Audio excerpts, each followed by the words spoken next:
Okay, we're back for our second revision video. Again, we're on paper one, and again, we're looking at the USA and in particular the 1920s. In our last episode, we looked at what the boom was, and we found out that it is when the US economy rapidly expands in the 1920s, wages increase, unemployment is low.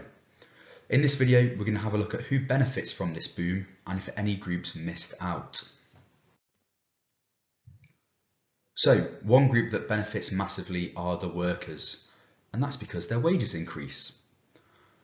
Ford's workers were paid $5 a day, which is double the normal rate. Now, as well as their wages going up, as did their leisure time. So the working week dropped to 40 hours and a 5-day work week was brought in. So for the first time ever, weekends were a thing.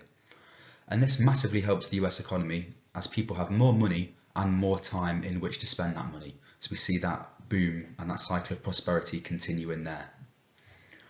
We also see an improvement in living standards of workers. They're now able to buy consumer goods. Because they've got increased wages, they're able to buy these things like radios and fridges and vacuums. As we looked at in the last lesson as well, this is all possible because now 63% of people have electricity in their homes in America in the 1920s. So they've actually got somewhere to plug these consumer goods in and to use them. A second group who benefited, unsurprisingly, is business owners. This is because production increased dramatically during the 1920s. So for example, there were 3 times as many radios being built in 1929 as there were in 1920. This increased production is going to lead to increased profits for the people that own these businesses.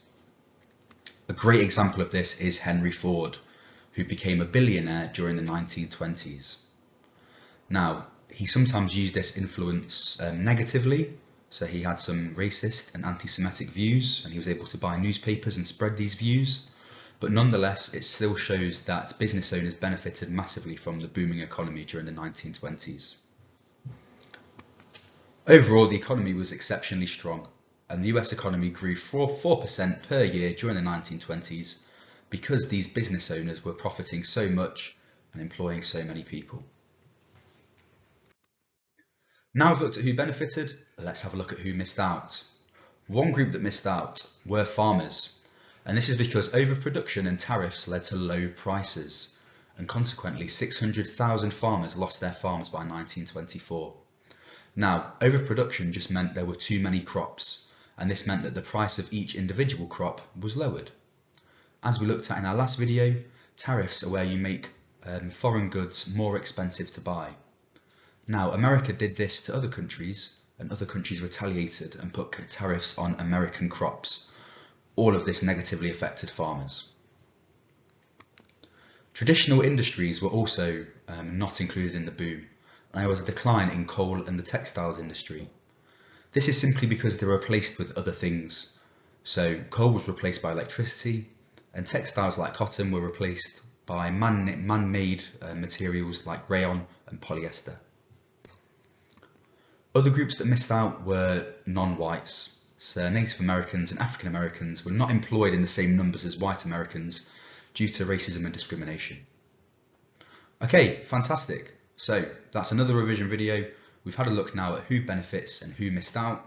To sum it up, business owners benefited, as did people that worked in their factories. The groups that missed out were farmers, people who worked in traditional industries, and non-white Americans. Well done for watching this video, but you've got to take the crucial next step as well. Have a go at one of the quizzes that are linked in the bio, or have a go at a past question. You'll also find links to those in the bio as well. Thanks, and see you next time.